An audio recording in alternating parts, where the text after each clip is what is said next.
Mexico's 2024 election is now the bloodiest in its modern history after a candidate running for local office in central Puebla state was murdered the Friday before the vote on Sunday at a political rally. His murder took the number of assassinated candidates to 37. In 2023, it was 36. Political assassinations, however, are not limited to one country. They are global. Earlier this year, as an example, Slovakian Prime Minister Robert Fico was gravely injured in an apparent assassination attempt that rocked the small country and the rest of Europe just weeks before an election. Although political assassinations happen all the time, apparently America and the American voters do believe that it is an other country thing. We look outside of our batshit insane election cycles and say, well, we don't really assassinate people anymore. If we did, there are a few that would have been top of the list in recent years, don't you think? Probably, yeah. We do have assassinations. Abraham Lincoln, John F. Kennedy, the attempted assassination of Reagan during his term, which he survived. But we very much do believe political assassinations are a thing of the past. Americans, however, are wrong. We do have modern political assassinations. You just might not hear about them. To find one in our history, modern history actually, we can look no further than the great state of Tennessee in 1998. It involved murder, of course, the language of Spanish being attacked wholly, trust me, stay with me, and a man who changed his middle name to parentheses low tax simply because he knew how to work a ballot. This is the story of Byron Low Tax Looper. Buckle your seatbelts and get your ballots ready because we are about to find out why a write-in ballot almost never wins, except in the very rare, bloody exception. This is the Rebuttal Podcast. My name is Reb Maisel. I am once again your host, and I am ready to vote. Let's go. Before Byron Looper legally changed his middle name from Anthony to parentheses low tax with the parentheses included, Byron Looper was Kingfish, the Kingfish. That was the nickname his father gave him as a boy, a reference to populist Louisiana governor and U.S. Senator Huey Long. Byron Anthony Looper was born on September 15, 1964, in Georgia. He was the oldest of three children of Aaron and Reba Looper, a family with roots in North Georgia and Middle Tennessee. His father, an ex-Army man, was an imposing figure. He was a principal and later a school superintendent, remembered for demanding excellence in academics and athletics of both his students and his children. Byron was his oldest son, and there's no doubt he demanded the same from him. Indeed, those who knew Byron Looper said his dad remained a dominant influence even after Aaron and Reba Looper divorced, and Aaron returned to his home state of Tennessee. High school buddies remembered Byron candidly talking of one day going to West Point and becoming a politician with his father's help. And eventually that dream did indeed come true, but only through a very lucky break. In the summer of 1983, Byron Looper received an appointment to the U.S. Military Academy as an alternate, which meant his opportunity to study behind the rock walls and iron gates of West Point depended on someone else dropping out or refusing an appointment. He was ultimately nominated by U.S. Representative Ed Jenkins of Georgia, who recalled that Looper was, quote, bright, ambitious, and courteous. When Looper's chance as an alternate arose, there was no reason not to appoint him, said Jenkins, now retired from Congress. So Looper enrolled at West Point on July 1st, 1983. According to his resume, Looper was active on the debate and equestrian teams and followed a, quote, rigorous athletic and military curriculum. His roommate was Robert Estes, who ultimately became a Florida businessman and was interviewed in 1999. While Estes said he had kept in touch with other roommates from West Point, he lost contact with Looper.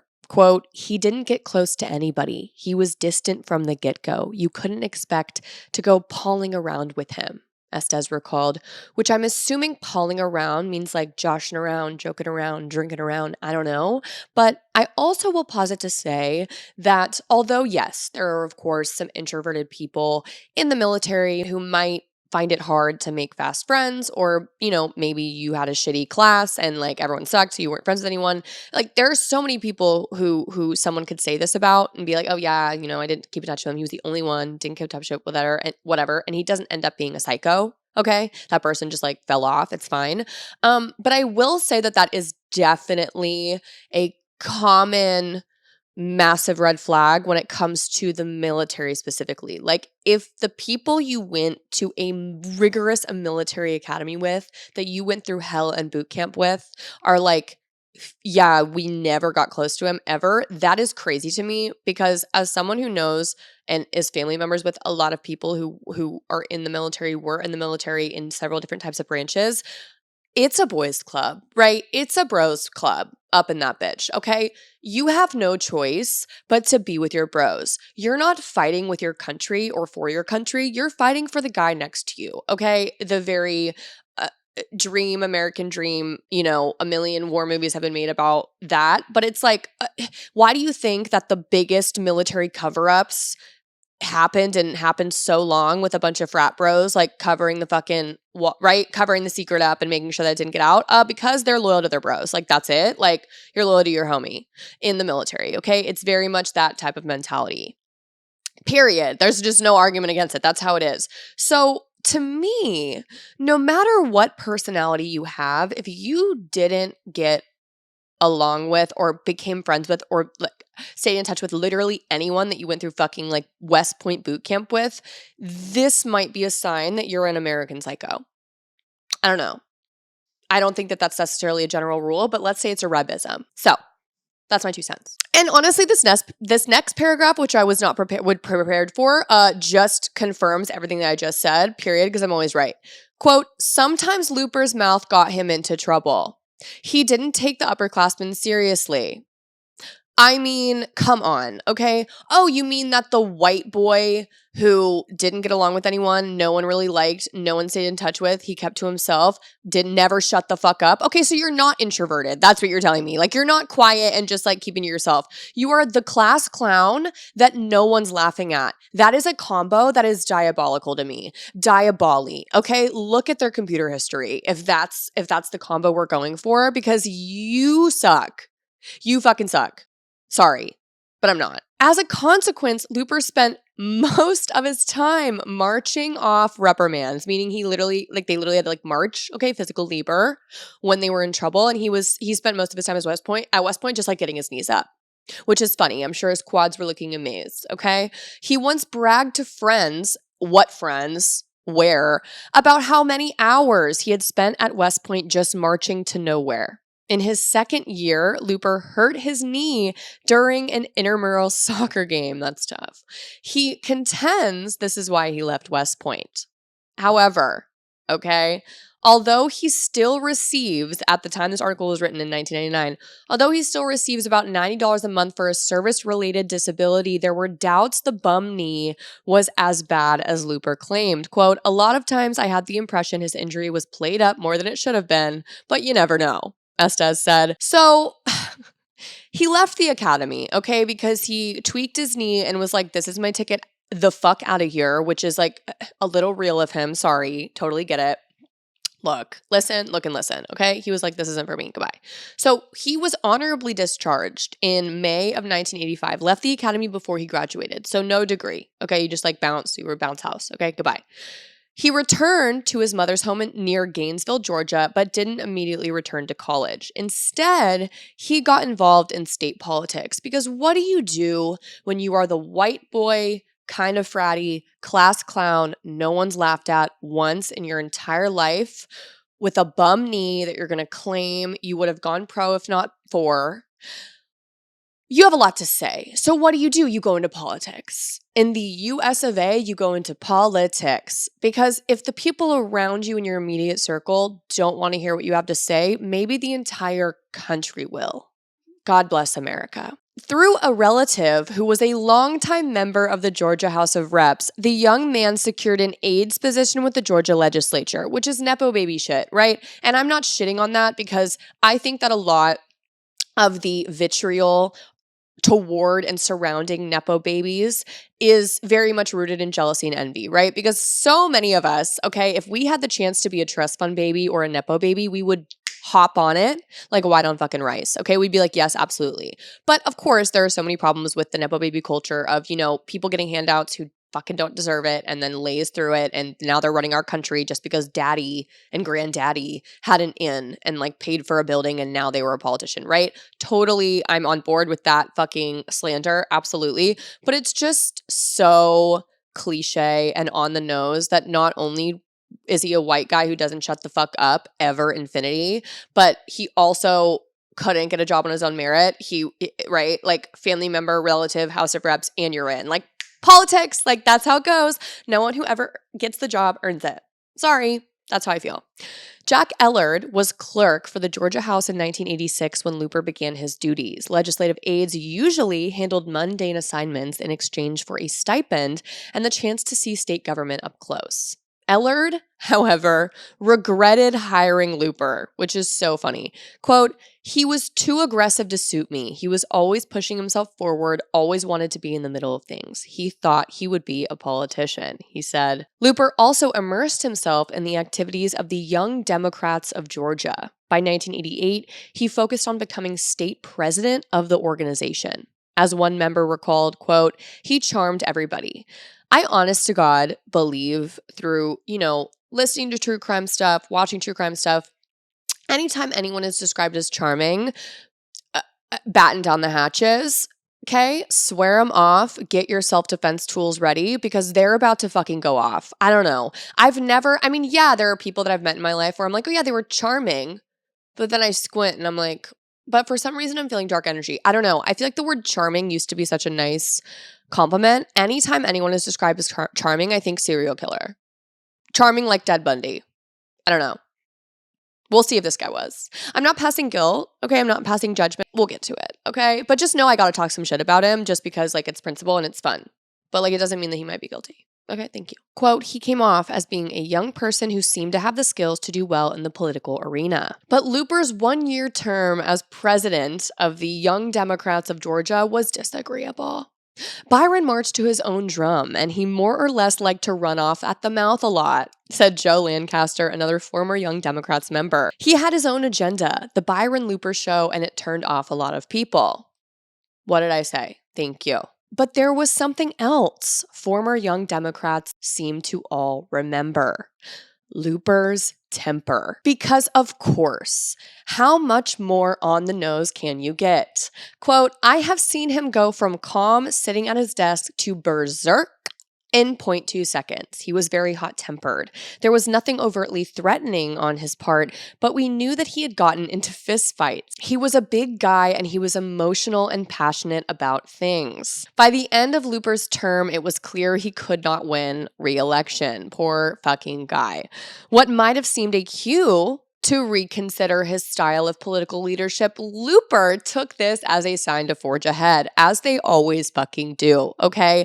Stop means go. Red means green. And shut the fuck up means take me, I'm yours. Those who knew him were not surprised when, in the spring of 1988, Looper announced his candidacy for the state legislature. The 1988 Democratic primary for the 9th District House seat was a three-way contest. The other candidates were an attorney and a real estate developer. So some stiff comp, okay? Some stiff competition. You are a literal fucking nobody, okay? With a big mouth, a temper, no political stats that are really worthy of anything. A West Point, I want to say dropout, but I know people, West Point discharge. Is that what they fucking call it? If you're like the noun discharge, that's hilarious. Okay. Like discharge in my undies or like discharge like out of West Point, whatever. I think it's derogatory. That's funny. He's a West Point discharge, okay? He doesn't have any experience doing any of this shit, and he's up against an attorney and a real estate developer who, probably had their name in the game for a minute, okay? So like, what's he gonna do? Who knows? But somehow, even as a nobody, okay, even as a discharge, Looper did end the race with greater name recognition than in the beginning. Abso-fucking-lutely. And he even made the front page of the Gainesville Times. So you think, well, he must have been successful for all the shit that I talk, right? I've never been a politician. Clearly, he was doing something right. Well, why did he make the front page of the paper, you may ask? Well, a reporter learned that Looper had been charged twice with DUI 2 years earlier. One of the charges was dropped after Looper successfully argued the intoximeter was improperly administered, but the other resulted in a $440 fine. In addition, the Times reported Looper's driver's license had been suspended before the DUI charges were even issued for a string of traffic violations. So he has a hot temper. He can't fucking drive to save his life. So like, he's getting famous for sure. He's getting notorious for sure. So good on him, right? Like, is any publicity good publicity? We'll see. Looper, in response to the newspaper reporting on simply the facts and proof of his DUI charges and suspended fucking license, he yelled at the newspaper in several interviews, just slandering them out the ass for bringing up, quote unquote, the old charges at a late juncture of the campaign. Quote, "This amounts to an attack upon me as a person." He complained to a reporter, "Well, yeah, that's exactly what that would be, because guess who's being elected to a public position? A person. You." That's what always gooks me the fuck down, is like, why do politicians think that their character as a person isn't absolutely a qualification we'd like to consider for the position for the job? Okay, because I don't know about you, but the last time I fucking checked the scroll, being a politician means making decisions that implicate moral issues, moral, ethical, human issues. This is just about me as a person, not about whether I can do my job. Well, babes, like those are a little intertwined, right? And we do indeed have several pedophiles, sex offenders, pieces of shit in office sitting there right now being paid by us to do a job that involves moral turpitude. So, not saying that it ever works when we try to, slander these fucking people to not be elected and be voted in, because really, like, that's just how American politics goes. God bless the USA. But, I mean, Looper's like, come on now. You're bringing up old shit. They're like, yeah, we absolutely are.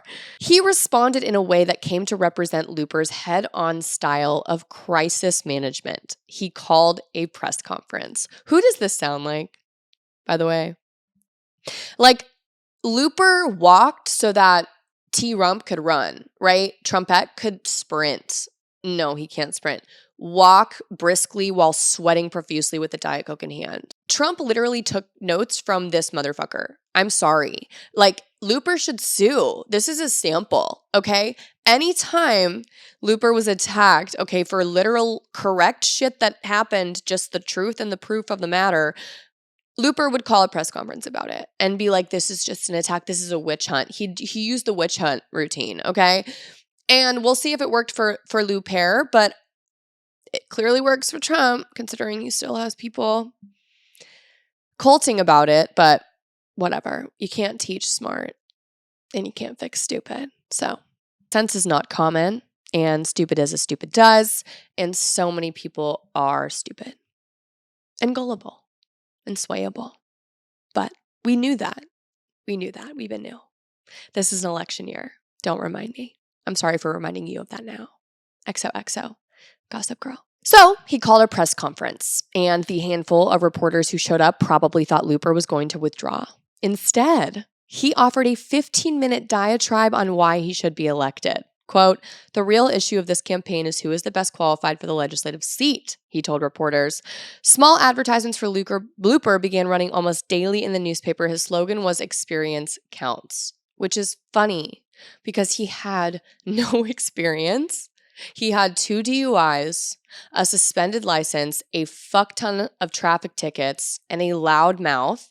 And back then, reporters were like, this guy's a buffoon, right? When now people are like, that's the Messiah. Crazy how modern times really just fries our fucking brains out of our ears. But yeah, the ploy did indeed seem to gain him credibility for sure, right, as someone to watch out for in the dead of night, but it did not gain him votes. No, it did not. It didn't work for Looper this time. Okay. The local paper endorsed one of the other candidates, but said Looper, quote, may have a fine political future. Fair statement based on what we've seen. Meanwhile, the edition of the Atlanta Journal-Constitution that circulated in District 9 endorsed Looper. Quote, Mr. Looper has displayed his commitment to state politics through legislative internships and electioneering. We hope Mr. Looper lives up to his potential, the editorial stated. The endorsement was deemed important enough by Looper to note on his resume years later, despite the fact he was trounced in that race. So he was shat on, okay? He lost big time. Spurned at the polls at this point in his first election, real one, I guess, besides like the Young Democrats Club, Looper concentrated on his studies, right? To get smarter. To play smarter, not harder. First at the University of Georgia and then at the Atlanta campus of Mercer University. He graduated from the former with a degree in political science in the spring of 1989. 2 years later, he earned an MBA from Mercer and prepared, like many aspiring politicians, to enter law school. Ugh. He loved the political process, remembered Collins. He could work a room. It really was interesting to watch. Now comes the law school era that makes this so stupid and funny and seems like a skit, even for American politics, even including the modern day American shit show politics, okay? This seems like a bit, which is so amazing, and I'm so happy I get to tell it to you. San Juan, Puerto Rico is where he decided to attend law school, which seems like an unlikely place for someone from Georgia to go. But on the law school entrance exam, he scored a 37. Pretty good, apparently, for back then. I don't know what that fucking scale was. Isn't the same one today. Let's say it's good. All right? Apparently it was good. Apparently it was above average, okay? The above average mark that probably could have gained him entrance to any number of law schools. And you'll see he's a white guy. Come on, right? You're in. Ha! You're in. But for reasons known only to him, Looper favored Inter-American University School of Law, whose professors lectured only in Spanish, in Puerto Rico, of course. Inexplicably, Looper's inability to speak fluent Spanish, or any Spanish at all, was not a deterrent to him enrolling. Stares at the camera, looks at the live audience. Okay, look, I'm all for ambitious people, okay? I feel as though I'm pretty ambitious, definitely. But that's something else. The school initially agreed Looper could take his tests in English, but changed its mind about 2 months into the fall 1991 semester. They were like, wait, like, what are we doing here? You know what I mean? This isn't for him. Why are we making accommodations for this fuckwad? Get the fuck out. What the fuck are you doing? They didn't say get the fuck out, mind you, okay? Don't all getting sad and sappy for him, okay? They were like, no, yeah, you just, like, need to, like, be taking this shit in Spanish. Like, we're not, you know what I mean? Like, that's the equivalent of someone going to law school in, I don't know, anywhere in the country and requiring that all their tests be administered in Spanish, despite the fact that all of the material was taught in English, right? If it were different, if it were like the material was taught in Spanish, so like you test in Spanish, this was just in the 80s too. It's just like, okay, like, what the fuck? And also it's like Puerto Rico, like you're not from here, you're a random white guy who literally can't speak the language of the place that you are and you're going to law school here. Shape up. Shape the fuck up. So, what did he do, right? Now he can't take his tests in English. He can't fucking understand shit, okay? I don't even think if you tested him in English, he could have done well because it was all taught in Spanish. Lo siento, pero no puedo, okay? So what does he do? He sues. That is correct. He sued the Puerto Rican law school over the language of Spanish. He said, fuck Spanish. How much did he sue for? $4 million in damages. In 1980, whatever the fuck. 1991, actually. Okay, 1991. What's $4 million? I don't know. I don't care. A lot. Okay, a lot. This is the kind of delusional white boy bullshit that runs our country. His request for $4 million in damages was based on the school's failure to treat, quote, Spanish challenged students with equal accommodations. Spanish challenged. American and ignorant. Spanish challenged. Audacity is sticking to him like a wet shirt throughout this case, throughout this story. So don't worry, it's going to keep coming up.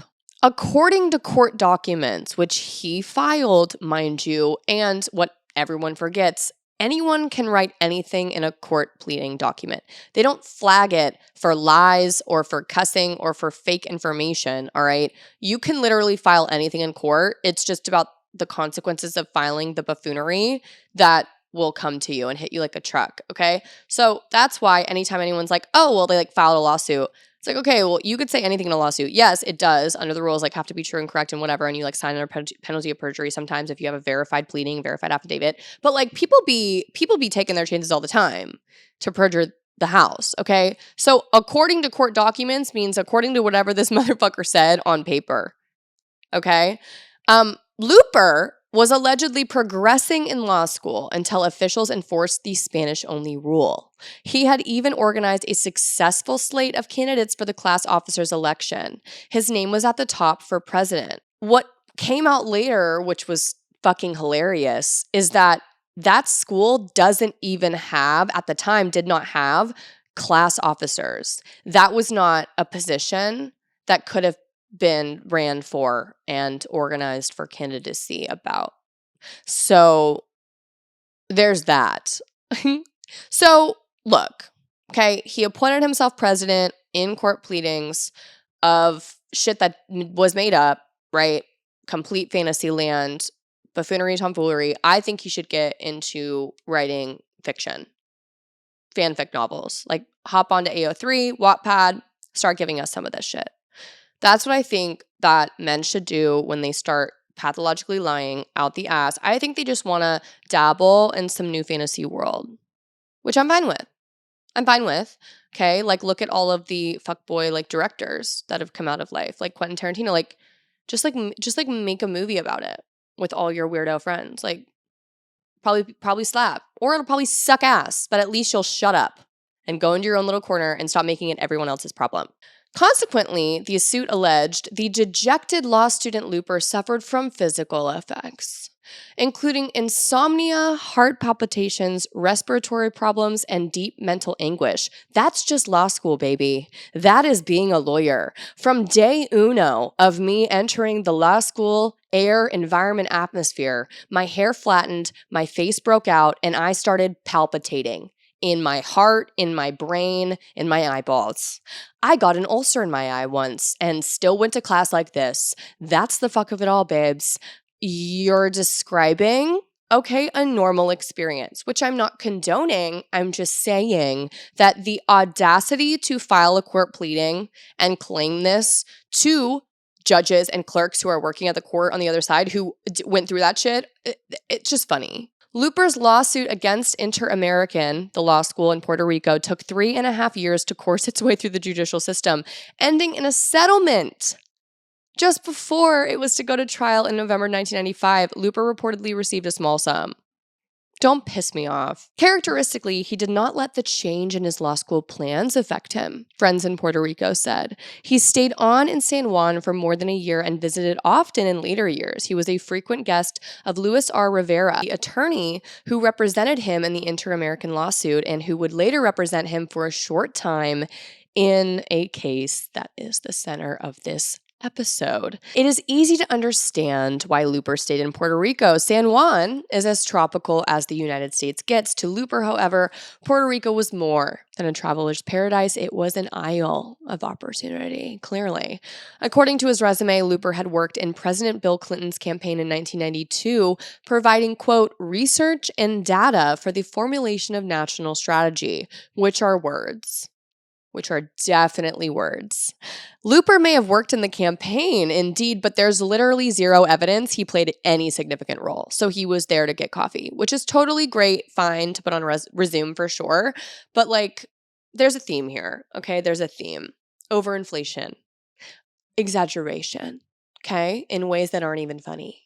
At least I exaggerate funny. Yet Looper, 28 at the time, believed he could parlay his loyal service to the Democratic Party into a position in Puerto Rico, a U.S. Commonwealth. In 1983, he sought the director's post in the Farmers Home Administration office on the island. The incongruity of this request was lost on Looper. He spoke no Spanish.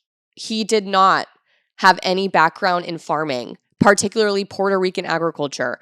A woman he met, Gretchen Lopez, served as his liaison in the Capitol. Lopez said she was impressed by his resume, West Point legislative aide, MBA, yada, yada, but also by him, apparently, right? Totally swooned her. She says, quote unquote, he was a very nice gentleman. He was fun to be with. There was nothing romantic to our relationship, but he was very kind. Remembered Lopez, now a businesswoman in a suburb of San Juan. Before she agreed to help him, Lopez acknowledged her Republican ties, believing it might make a difference to the Southern Democrat. She remembered his response. He said, quote, it doesn't matter. If I have to change political parties to get the job, I will. Of course, 2 years later, when he first ran for office in Putnam County, he did just that. He flip-flopped, okay? When he eventually ended up in Tennessee, which is where this story is going, this case is going, he used to be a Democrat. Okay, and then he was like, wait a minute, the conservatives are really bumping here. Let's go Republican. Hell yeah. That's what he did. And he went hard Republican too, like way right Republican. You know what I mean? Like go hard or go home is definitely the theme of his political career. Unfortunately for Looper, party affiliation didn't fucking matter in Puerto Rico. He was a stateside outsider, and he was not going to win that post. No chance. The job instead went to a, gasp, Puerto Rican, you don't say. After spending weeks courting the favor of San Juan politicians, Looper was crushed. He was very disappointed. He felt he had been boycotted, and he was upset that Democrats did not support him. Trying to cheer him up, Lopez joked, I told you, you should have been a Republican. Despite encouragement from friends to stay in Puerto Rico, mind you, only one such friend has been named, that one chick who stresses very strangely heavily that she didn't have a romantic relationship with him, which means they at least held hands. I don't know where these friends are. I don't know whom these fucking friends are, okay? Looper returned to the States. He was very bright, very likable, quote unquote. He could have been a billionaire here because he was so knowledgeable. Okay, y'all definitely kissed, at least. I told him that he shouldn't go back. I told him the women are beautiful down here. Rivera said, you guys fucked. Let's put that out there. But Looper had several reasons for returning home. His father died in the summer of 1992, and Looper was appointed executor of the estate. He also wanted to return to graduate school to earn his doctorate, so Looper left San Juan, Puerto Rico. This time he headed not for Georgia, but to his father's home state of Tennessee. Tepid water is boiling, all right? We're boiling. We're getting there, okay? White boy has landed in TN. The tall, well-dressed man with dark hair arrived late to the graduate course at Tennessee State University in Nashville, Tennessee. Terri Guess watched him sit at the back of the room, concluding he must be a new student. Guess was in her late 20s, a honey blonde woman with a Southern twang who was pursuing a doctorate in education. The class was a research seminar for doctoral candidates, the content very academic. Her attention returned to the lecturer, but she couldn't concentrate.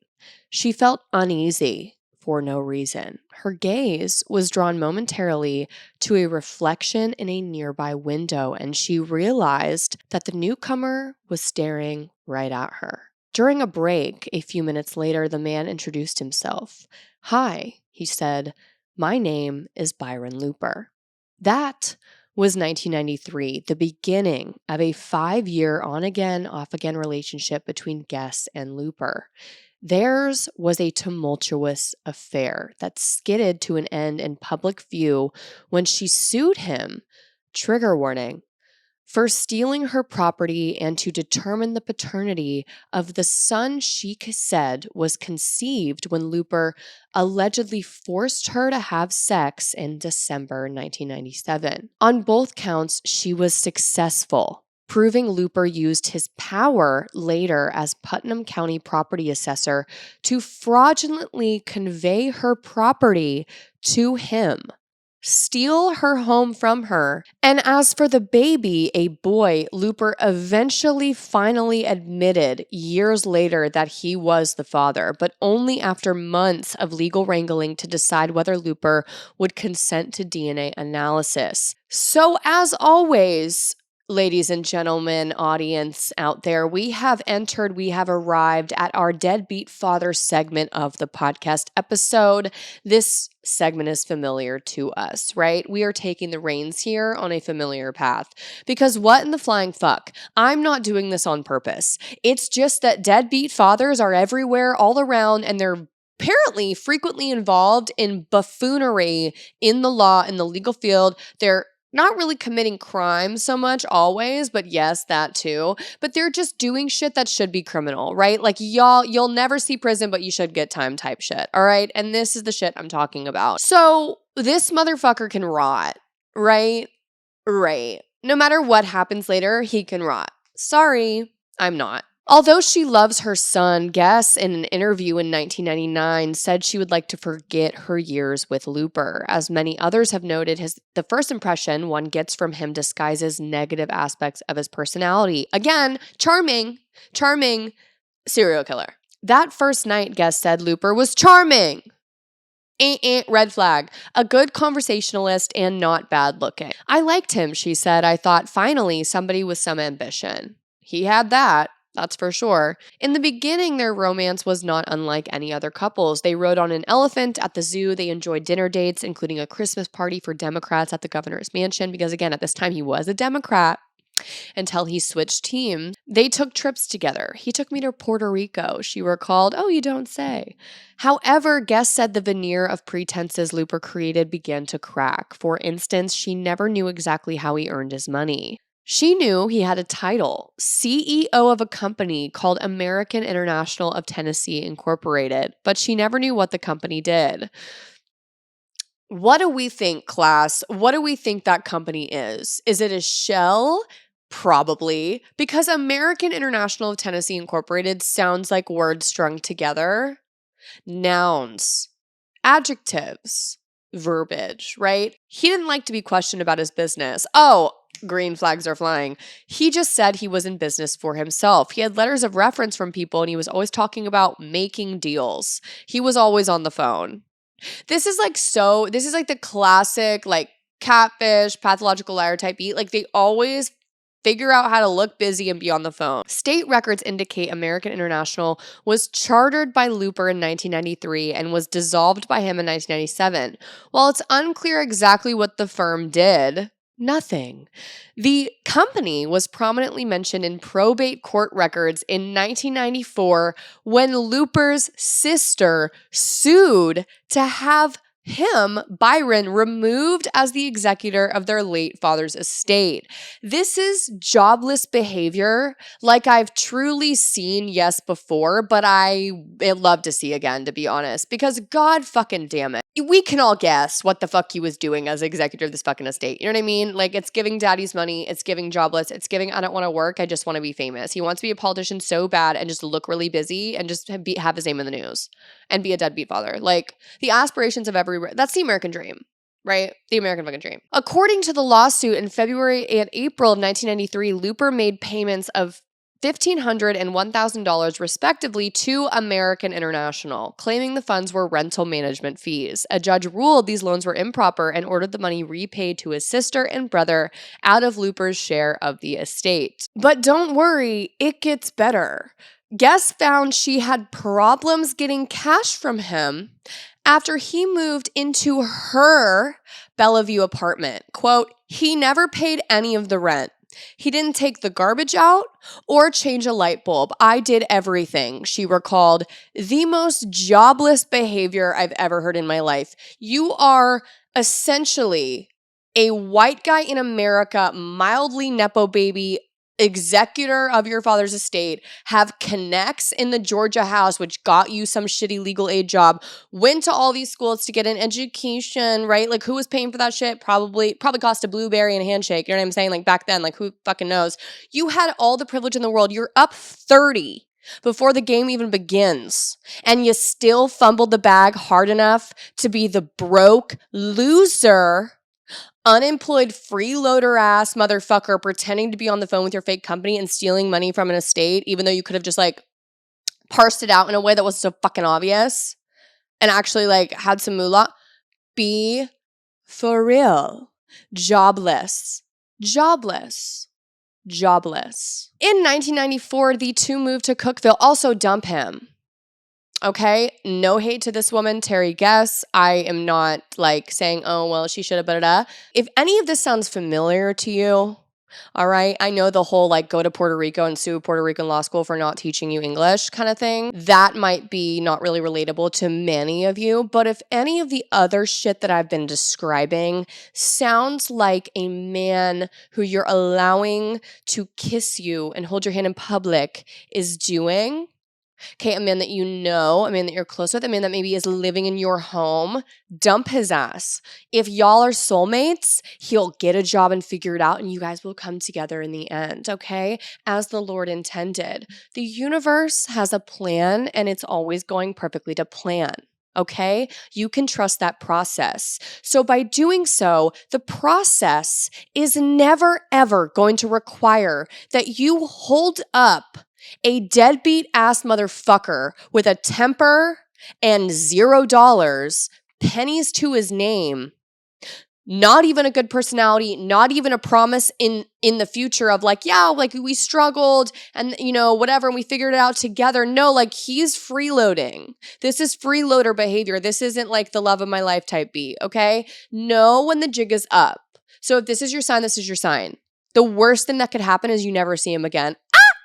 Amazing. The best thing that could happen is that he gets his shit together and everything works out fine. Okay? The fact that the worst thing that can happen is someone that you love, right? You get heartbroken about, but like you have to cut him loose. You will be fine. You will be fucking fine. You will be fine. You're a woman. You'll be fine. You're a man. You'll be fine.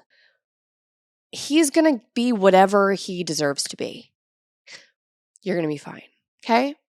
But our girl Terri did indeed try to leave. She tried to leave a lot, actually. In 1994, the two moved to Cookeville, where Looper's family owned a home, the same home she would later buy, only to see Looper attempt to take it away by doctoring documents in the assessor's office. We will get to it. But he basically fraudulently stole her shit. Okay, stole her fucking home that she purchased with her hard-earned cash and money. I would have swung left and asked questions later. By then, the couple's relationship was unpredictable. Stormy one day, tranquil the next. She left him more than a half dozen times. But each time, Guess said he would track her down, sometimes employing a private detective, jail, prison. He said, I'll never leave you alone, which sounds like a threat. He was emotionally abusive, just kind of beat you down. He would prey on your weak spots. When he wanted something, he just kept on until he got his way. When she was angry with him, Guess said Looper's usual response was to laugh at her. I threw coffee on him one day and he just laughed that maniacal, weird kind of laugh. I truly thought I would never get away from him. With the exception of the December 1997 confrontation when he allegedly forced her to have sex, Guess said Looper wasn't violent, but he verbally threatened her often, specifically one very major time. He said to me as calmly as he could, if you ever left me, I'd have to kill you because you know too much. He was serious. Although Looper repeatedly asked her to marry him during their relationship, Guess said she refused. Looper told her he wanted to father 6 children, all boys. Again, red flag, like a fucking bullfighter. Walk up to me and say, carry my children, 6 boys, all boys. I am going with a shotgun and telling you to get off the fucking porch. It was part of a grand plan for his life that included a series of successful political ventures, a dream he still fostered, but again had not yet even been fucking realized. He was going to be a state representative, then senator, governor, and then president, she said. He altered that plan when Bill Rebuttal, the longtime property assessor in Putnam County, Tennessee, came under criticism for a 1995 reappraisal of county property. At the same time, the Republican Party, which remember, he's a Democrat, at this point, all right? Republican Party in Putnam County was pushing hard to have a candidate on the slate for each county office. Now, you might be thinking, what is a property assessor? Okay, it is a local elected position, okay, in most, if not all states, okay? A property assessor's duties include two basic functions: appraisal and assessment of taxable real and personal property in the county that is not appraised by the state. Okay, so essentially, the most common thing that they do is they value, all right, real property in the state for tax purposes. Okay, so like the amount that it's obviously valued is going to impact the amount of taxes, the percentage of taxes, whatever that get applied against it. Okay, the property assessor, okay, because you who are listening have logic in your brain, of course, does not set the tax rate. They have nothing to do with what the taxes actually are. Okay. Their job is simply to like literally go out and be like, $500,000. And properties are constantly appraised, right? You can dispute the property assessor's valuation of your property if you want to. There's like a process, whatever, But that's their job. Okay. That's what they do. And it's, of course, a local job. Okay. Within a county, at least in Tennessee. Okay. The property assessor, again, I'm emphasizing this very heartily, does not set the rate of taxes that you will pay. They don't have the power to do that. Our boy Looper, of course, had big dreams to be governor and to be a politician and to be president of the United States, okay? But for now, he saw an opening. He saw an opening when the property assessor in Putnam County, Tennessee, because apparently there was some drama with the property assessor. If you told me there was drama with the property assessor in my locality right now, I'd be like, shrug. Like, I don't know what the fuck that means, but whatever. But apparently, because there's nothing to do in those counties, I don't know, they were bored. Everyone was really hot, okay? Hot with the drama about the property assessor, okay?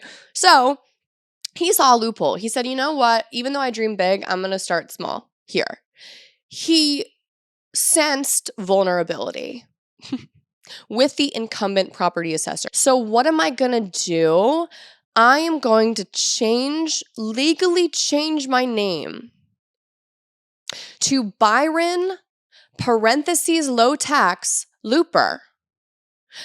Despite the fact that the job I'm up for the re-election, property assessor has literally nothing to do with setting low tax, literally no power over that, right? But as you may or may not know, you cannot put extraneous shit on the ballot, okay, on your name, whatever. That's like very, very rulesy, okay? There are so many rules about like how exactly your name is going to appear on a ballot, okay? So there have been instances where people have legally changed their name to sound more legit or to maybe like make people, I don't know, draw their eye to it and just check the box, especially for jobs like this kind of where it's like, okay, like XX, you know what I mean? Like whatever name like that looks good, like I'll fucking vote for. Sometimes people do that on a fucking ballot. Well, people, for example, one politician, he's a CPA, okay, and he was running for election for like something that had to do with actually like tax something, okay? So he legally changed his name because his name couldn't have his first and last name, like Reb Maisel, CPA, because CPA isn't part of his legal name. So you can't have that on the ballot, even if you are. Okay, even if you are a CPA, you can't have it on the ballot. So he legally changed his name to like Greg Lucas, CPA. Legal new name. So that's how it appeared on the ballot, and he ended up being elected. Whatever, okay? That seems like not necessarily smart, but like it makes sense, I guess. This shit, okay, was just stupid because of course, right, you don't even have anything to do, whatever, okay? So that's where the low tax came in, okay? Finagling, if you will. I mean, people are dumb. Voters are dumb. We've been no, okay? If they're gonna vote for you simply because your middle name is low tax, then they already have bigger problems. They got bigger problems. So, he, in addition to changing his fucking middle name from Anthony to low tax, parentheses, his campaign rhetoric was ridden with innuendo and suspicion. He accused the incumbent property assessor of giving deals to cronies, none of which Looper substantiated, but which gained him attention. For the first time in any of his political campaigns, numbers of people volunteered to help him. What does this fucking sound like? Trump, you stole your whole shtick from Byron low tax Looper, over here, okay? You need to give credit where credit's due, goddamn. His ads in the Cookeville Herald-Citizen and his election brochures called for a new generation of leadership. Looper said he had the facts, the real facts, documented and verified. He told voters he would make right what had allegedly been done wrong to them by the, quote, good old boy network, supposedly controlled by Putnam County, Tennessee Democrats. Mind you, he had flipped, right? He was a Republican now. What does this sound? I mean, I know I just keep saying, what does this sound like? But like, we need to get new recipes. You know what I mean? Like, these are old and tired. I'm tired of this shit. After his house was damaged by fire just before the election, Looper hurriedly put out a flyer that implied he had made enemies. Oh, arson. Obsessed. That's a classic. That actually we don't need a new recipe for. I love when there's an arson scandal that is so clearly, obviously, someone said it, and then they try to blame it on someone else. Because it's just like, it's like good old-fashioned, you know, criminal fun, I think. Like, arson's always been new, always been around. It's always interesting. Quote, although the reason for setting these fires is still under investigation, we cannot rule out political motivation on the part of one or more persons responsible. Friends, we cannot and will not be intimidated, he said. Oh, you mean I was convicted of 34 felonies? Witch hunt. They're trying to silence me. No, we are. We are, actually. You did all of that, but like we all wish that you would also shut the fuck up. August 1st, 1996 was Election Day. It was a beautiful summer day, and many residents found other things to do than come to the polls. Fewer than half of the county's 29,000 registered voters cast a ballot in 3 contested county races, okay, one of which was for property assessor. In the property assessor's race, Looper defeated Rebuttal 6,401 to 5,363. He won 34 of 38 precincts, many by fewer than 100 votes. So it was a tight race, right? He clinched it with his little arson bullshit story. Looper's campaign held a victory party in a conference room of a local hotel. Where he's getting the money for these hors d'oeuvres and refreshments beats fucking me. Your guess is as good as mine. He smiled broadly, posed for pictures, and delivered a speech that was full of the same fiery rhetoric unleashed during the campaign. A new day in Putnam County, Tennessee politics had dawned, he told supporters. And in one way, Terri Guess was glad that Looper won. Quote, I thought, now he'll have to do some work. He's like, oh, he could clock in now. Go to your 9 to 5. Get the fuck out of my house. She said maybe he'll have a job now. Well, also you would think, right? You would think, not so much. Byron, low-tax Looper, promised a change from the status quo in the property assessor's office. And even his opponents, his biggest enemies, then and later, would have to agree that Looper did keep this pledge. Why? Well, his definition of work was interesting. Looper wasn't in the office for more than a few days before he fired the first shot at changing the status quo, which was to fire several longtime employees. They retaliated with a lawsuit charging that they were terminated because they supported the Democrat incumbent, which they claimed was discrimination. Looper, who had reminded reporters often that he was the first Republican county office holder, responded that he was really a Democrat. Okay. That prompted the local Democratic Party chairman to issue a published statement discrediting Looper. During his 2-year tenure as property assessor, about a dozen lawsuits were filed against him. A dozen in his capacity as property assessor because he was so dookie at his job. He was sued because he accused property owners of arranging deals with the previous assessor. He was sued because he tried to give away several parcels of land to neighboring White County, allegedly as retribution to property owners. State officials ordered the land placed back on the Putnam tax rolls. He also initiated a number of lawsuits. He sued to secure the phone records of county offices, information already open to public inspection. He sued the Putnam County Election Commission, alleging voting machine irregularities even though he had won the election. When he wanted copies of all of the minutes of all of the county commission meetings since 1993, mind you, this was the end of 1997, Okay. Looper sent 3 employees from the assessor's office, his office, to the Putnam County Court Clerk's office on 5 days in October and November 1997. The employees spent more than 30 hours photocopying about 5,000 pages of minutes. Looper never made clear the purpose of this marathon session, except to say he was investigating alleged improprieties, quote, by the good old boy network that controls this county. Again, like, looking for just those are words, right? Buzzwords. He's doing the politician thing well. I mean, I gotta give him points for that. Just say a bunch of bullshit over and over again, and eventually it'll stick to something, even if it's manure. In addition, he rankled County Executive Doug McBroom and county commissioners by threatening to stall the mailing of tax notices until he had time to investigate irregularities that were literally never substantiated. He also refused to participate in the county's budget sessions, which was a requirement of his job. Meanwhile, turnover in Looper's office of about 12 employees was unusually high. By the end of his first year, the property assessor had hired and fired more than 30 employees, including several people who had campaigned for him. These fired workers portrayed their former boss in unflattering terms, to say the least, and they did indeed sue him. They claimed he rarely came to his courthouse office, choosing instead to spend most of his time at the downtown Cookeville office of attorney Jerry Burgess, who later represented Looper in the case, that's going to happen later, for a short time.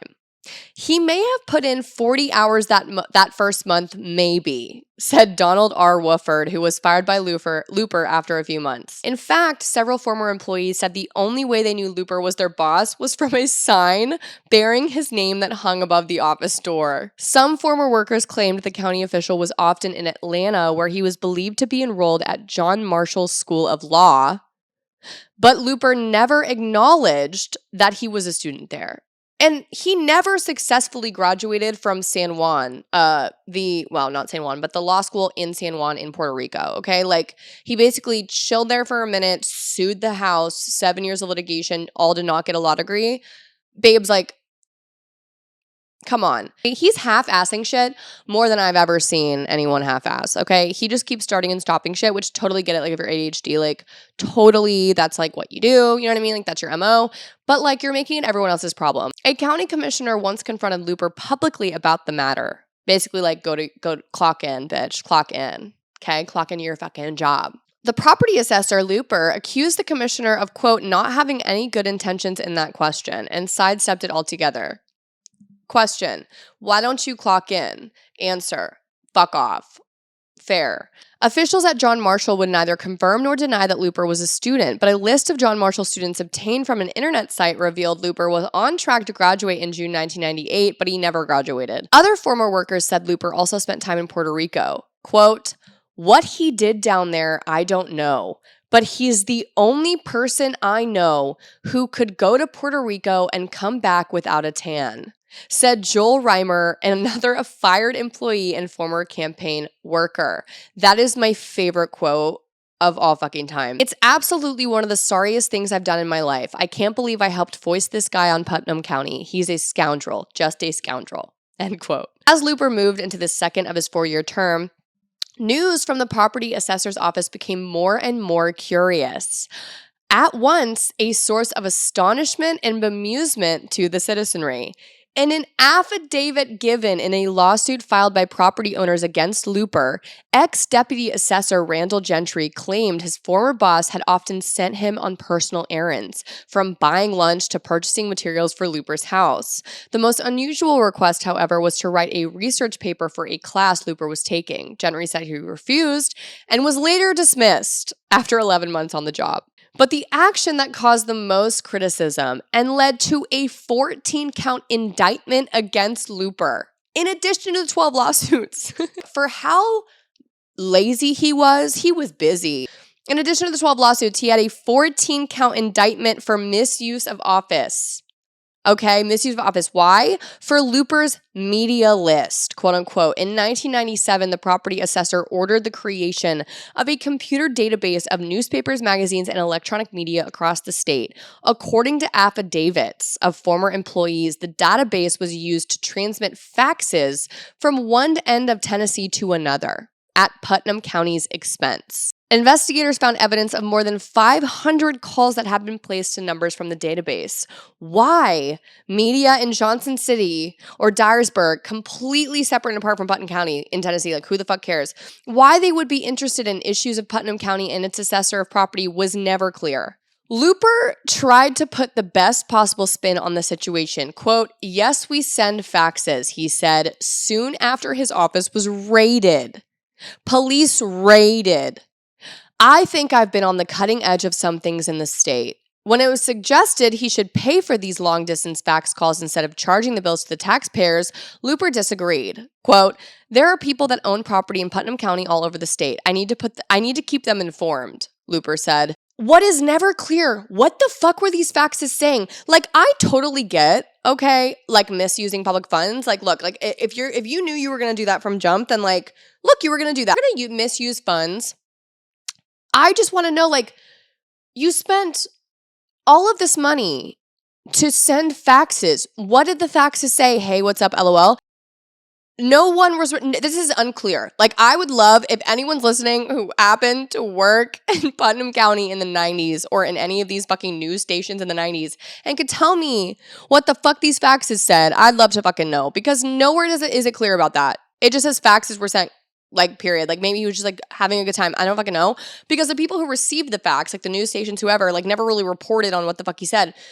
So look, he was racking up bills. Like, for me, if I'm going to embezzle taxpayer funds, if I'm going to misuse public funds, I'm going to lunch. Like, I'm taking people out to dinner. I'm partying. I'm booking a yacht. You know what I mean? I'm not sending fucking faxes. Boo, boring. Boring. But that's what he did. Investigators called such reasoning disingenuous, the reasoning that he needed to keep people informed, the fuck, and took their evidence to a grand jury, which issued multiple indictments for misuse of public office. Despite the legal problems, the challenges to his authority, the laughing behind his back, the disloyalty of former employees, and the unsatisfactory reports his office received from the State Division of Property Assessment, Looper remained confident of vindication. Again, who does this sound like? Trump 2.0. He called reporters to explain why he wasn't going to be defeated by the good old boy network in Putnam County. If Looper worried that his empire was threatened, he kept such fears to himself. Guess said Looper believed he was right and nothing promoted his dogged insularity more than knowing it was him against the world. This is just such a boring storyline. Like, I wish that Trump didn't exist so this would sound so much more outlandish than it is.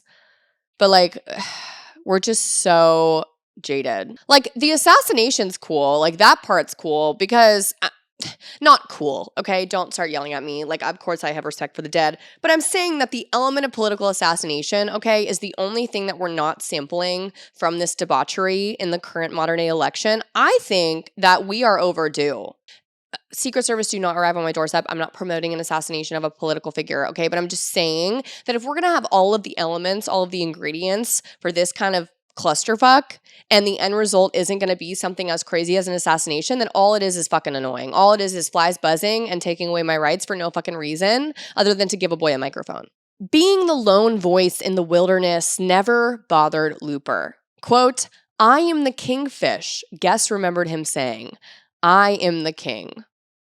And this brings us to the morning of October 19th, 1998, a morning in which our boy was still somehow the property assessor. But the state legislature race, okay, was coming up in November of 1998, all right? And what was happening in Tennessee? Well, I'll tell you what was happening in Tennessee. Not necessarily small town Putnam County type shit, all right? The property assessor drama was going on, but there were other races at hand as well, all right? Uncontested races for the state legislature were a common sight in Tennessee in the 1998 election. In 9 of the 18 races for the state Senate, candidates were running unopposed. 56 people running for the state house had the luxury of being the only name up for consideration in their district, meaning that more than half of the 99 seats in the chamber would go to people who had not been challenged ever in their election. Tommy Burks, the longtime state senator for Tennessee's 15th district, was widely considered a lock-in for his seat, even though he did this year have an opponent, an unlikely one, most would say. Burks had been in the legislature for nearly 3 decades. The Democratic candidate had built up a reputation as an honest, hardworking, salt-of-the-earth kind of fellow. Tommy Burks was well-liked by many on Capitol Hill in spite of his often divisive legislative efforts. He was a Democrat, yes, in theory, but he was a late example of the increasingly endangered category of very conservative Democrat. Burks introduced bills year after year with the goal of eliminating or greatly restricting access to abortions in Tennessee, a mantle taken up by Burks's Republican successors to this day. On one such occasion, Burks sponsored a 1991 bill that would have criminalized abortions except when performed to save the life of the mother. You know how I feel about that. The legislation was derailed after the state attorney general said it would violate the U.S. Supreme Court's Roe v. Wade ruling. R.I.P. Burks also pushed for a law that would have required first-time DUI offenders to pick up trash on the side of the road wearing orange vests emblazoned with the words, "I am a drunk driver," in bold font. 2 years before his death, he urged passage of a law that would have allowed Tennessee school districts to fire teachers who taught evolution. Babes, like, I want to like you for, like, the really stupid punishment, "I'm a drunk driver" thing, but I fucking despise everything that you're standing for when it comes to women's rights, abortion, and, science and logic. He's one of those, like, old conservative guys who probably, like, says ma'am with a southern accent, opens the door for you, has a cowboy hat, very endearing and charming, but, like, voting for shit that literally kills people. That sucks. Charming, I'm sure. Charming. But regardless, okay, he was very likable. Like, even by people who were his staunch opposers of everything he stood for, okay, people probably like me, they were like, yeah, we liked his ass. You know what I mean? He was very fucking likable. Everyone fucking liked him. He had been around forever. He was so polite and he was very respectful. And he abhorred angry, like, contentious political bullshit where, like, people were disrespecting each other. Like, he wasn't fucking with that.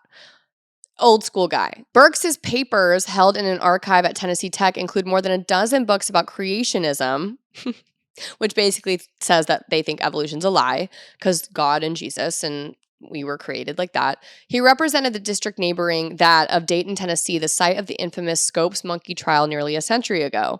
For all of his strong, even inflammatory opinions, like I said, multiple people who knew Burks even hated his policies, described him as a hardworking, again, salt-of-the-earth type of man. He may have disagreed with you on the issues, but he was never disagreeable about it, says Ken Renner, who interacted with Burks as a newspaper reporter on Capitol Hill and later as communications director for Governor Ned Ray McWhirter. Quote, he was always nice and respectful to people and expected that from other people as well. When the legislature was in session, Renner remembers, Burks would wake up, feed his hogs, milk his cows, and complete other work on the farm before making the nearly 100-mile drive from Monterey to the state capitol. There, he would spend the day at committee meetings and attending to other legislative business before making the same drive back home at night.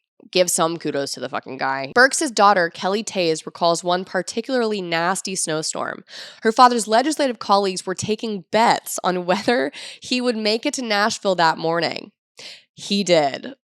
A long stretch of Interstate 40 between Nashville and Burks' farm is named in memory of the senator, quote, because he probably drove that road more than anybody, says Tays. So that is Tommy Burks, the incumbent state senator, sitting very securely in his seat and very much expecting, as everyone else did, to be unopposed, right? He was an incumbent. Everyone loved him, liked him, whatever. He hates women's rights. He hates logic and science. But hey, he drives to work and is a farmer How can you not like the guy? The year of Burks's death had been a busy one for Looper. As I mentioned, in March of that year, he was indicted on charges of misusing his public office, okay? But that didn't stop him. Over the summer, he mounted an unsuccessful Republican campaign for the U.S. House of Reps, but he hedged his bet. And on the same August day, he came in third in the congressional primary. Byron low-tax Looper, the former Democrat, won the Republican primary for the right to face our boy Tommy Burks, the popular farmer and Democratic quote-unquote legislator who had represented the area in the House of Reps and State Senate for the last 30 years. On the last day of State Senator Tommy Burks' life, the sun would not peek through the clouds. On the morning of October 19th, 1998, dawn arrived hesitantly under cover of a misty fog that shrouded Tommy Burks' Cumberland Plateau farm in Tennessee. The senator settled behind the wheel of his Ford pickup and pulled away from the brick two-story house he shared with his wife, Charlotte. Tommy Burks had been a state senator for over 30 years, a renowned conservative Democrat, Southern Democrat in politics at the time, known as the salt of the earth type of guy. He was an incumbent. He was sat very securely in his seat for that election that year. He was seen as going to be a landslide victor, once again, as he always had been for the last couple decades. However, Burks wasn't worried about the election, the upcoming election in about a month. No, he wasn't. He was a farmer first and a politician second. He turned right from his driveway and drove about a half mile to a dirt road that jutted left, almost beneath an overpass of Interstate 40. The Hog House Road, as the family called the worn path, led to the Cumberland County portion of Burks' farm. Burks had a very important to-do list. That Monday morning, a group of school children were to visit the farm's pumpkin patch, an annual ritual for little ones in local elementary schools. There were also animals to feed, and inevitably the phone would ring concerning legislative business. The hog farmer turned politician Tommy Burks turned down the gravel road and met a young farmhand, Wesley Rex, who was headed to his first chore of the day, to fix a wagon at the pumpkin patch. Rex, a slow-talking young man with a chubby face and bangs of brown hair covering his forehead, had worked several years at the Burks farm. Rex would later say that the senator was like a father to him. The farmer and his farmhand talked for a few moments before Burks noticed a black car rolling slowly toward them. It was actually the second time Rex had seen the automobile and its driver, a man wearing glasses, a black coat, and black gloves. The stranger had passed the farmhand moments earlier. Rex told his boss he couldn't identify the driver. The hired hand began driving away, but watched as the stranger's car stopped near Burks' pickup. The hired hand began driving away to go do his first duty of the day, but watched as the stranger's car stopped near Burks' pickup, where Burks was in the front seat. Seconds passed. Rex's truck ambled toward the pumpkin patch. Pop. That's what Rex said he heard. In his rearview mirror, the black car grew larger and larger. It was coming out in a hurry, he told investigators. In seconds, the car with the black-gloved driver disappeared out the unpaved drive. But Rex, at the time, did not think that pop was a gunshot. It just sounded like another noise made by farm machinery somewhere on the grounds. So Rex did not immediately go to his boss's aid, but when Rex returned minutes later, Burks' pickup was still parked where the farmhand had seen it last. The senator was behind the wheel, his head bent down as if he was writing something down, the young man told authorities. So Rex kept moving, kept doing his job, and a short time later, Rex would pass the truck a third time. That's when the farmhand noticed the rivulet of blood trickling down the dead senator's ear. Monterey Police Chief Bruce Breedlove, the first lawman on the murder scene, found Charlotte Burks cradling her dead husband. Other family members and employees were near the truck, crying, standing in shocked disbelief. Several of the investigators were good friends with Senator Tommy Burks, including Putnam County Sheriff Jerry Abston, who would carry the senator's copper-colored casket as a pallbearer 2 days later. But Abston would not be the chief investigator of his friend's death. Putnam officials realized the murder took place barely across the line in Cumberland County. So Abston placed a call to Sheriff Butch Burgess in Crossville and told him he had jurisdiction. At a late afternoon press conference in the Cumberland County Justice Center, the officials' responses were circumspect. Often the answer was, quote, "We don't know at this time," or "It's too early in the investigation." But one question that was asked did stand out, quote, "Would authorities like to interview Byron low-tax looper?" That's right, the full legal government name of Tommy Burks's opponent in the upcoming Senate race. Assistant District Attorney David Patterson hesitated before answering, quote, "I'd look forward to what he has to say," he replied. At an April hearing, Wesley Rex testified that he was watching a TV newscast at a friend's house the day after the murder. The shooting at the Burks farm obviously led the report. The latest news also focused on a possible write-in campaign in the state Senate race. A photo of Byron low-tax looper flashed on the screen. Rex turned to his friend. "That's the man I saw in the black car." As I stated, Senator Tommy Burks had built up a reputation for decades as an honest, hardworking, salt-of-the-earth kind of guy, and he was expected to again win and be elected to his congressional seat. His challenger, Byron low-tax looper, by contrast, had done little to endear himself to voters. Although Byron low-tax looper had managed to get elected as property assessor for Putnam County 2 years earlier, his tenure in the office had been marked by chaos, litigation, paranoia, and incompetence. At this time, while Looper was still serving as property assessor, he had already been indicted on several counts of misconduct and was scheduled to go to trial for those counts a month after Election Day. Although he appeared on the Republican ticket going head-to-head against the beloved Tommy Burks, the local Republican GOP apparatus had no desire to endorse him. So he is essentially saying, yes, I'm a Republican, but the Republicans were like, we're not helping you out. Like, you're not our boy.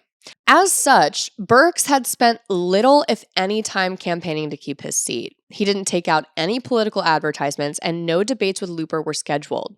Burks's friends weren't even sure if he had met his rival. Burks instead spent his time working on his 1,000-acre hog and tobacco farm near the town of Monterey in Tennessee. On October 19, 1998, however, the 54-year-old Tennessee Senator Tommy Burks would die from a single gunshot wound just above his left eye. Police investigating the murder soon ruled out a number of possible motives. The farmhand and Burks's wife were quickly discounted as potential suspects. There was no indication that anything in Burks's private life or any of his sometimes controversial political stances had prompted someone to kill him out of revenge or anger. A few days later, however, police asked for the public's help in locating Tommy Burks's opponent in the state Senate race. The implication was clear. Byron low-tax looper had the most to gain from Burks's demise and may have taken matters into his own hands to ensure that his race would be an uncontested one. Indeed, immediately following Burks's murder, public attention quickly turned to Looper. Of course it did. As the case gained national attention, because again, this could potentially be a political assassination of a United States senator in the grand US of A. How have you never heard about this? I don't know, but you're hearing about it now. Residents in eastern Tennessee questioned why Looper seemed to have gone into hiding. It was also considered highly suspicious that Looper hadn't bothered to call Burks's widow Charlotte to offer his condolences. The state senator's death had not only left Burks's 3 daughters without a father, it had also occurred on the birthday of his middle child. Oh my goodness. Adding to the suspicion on Byron Looper, his opponent, Tennessee law stated that if a candidate for office died within 40 days of the election, their name could not appear on the ballot. Since Burks had been killed within this window, his name would be removed, and LOOPER'S, Byron low-tax LOOPER'S, would be the only one legally eligible in the state Senate race for the 15th district. Blank, blank. On October 22nd, 3 days after Burks was killed, Looper was officially named a suspect. The search for him, however, did not last long. Why, you may ask? Well, he simply came home. About 1 a.m. on October 23rd, Cookeville police officer Michael Matt spotted Looper parking his car in front of his 4th Street home.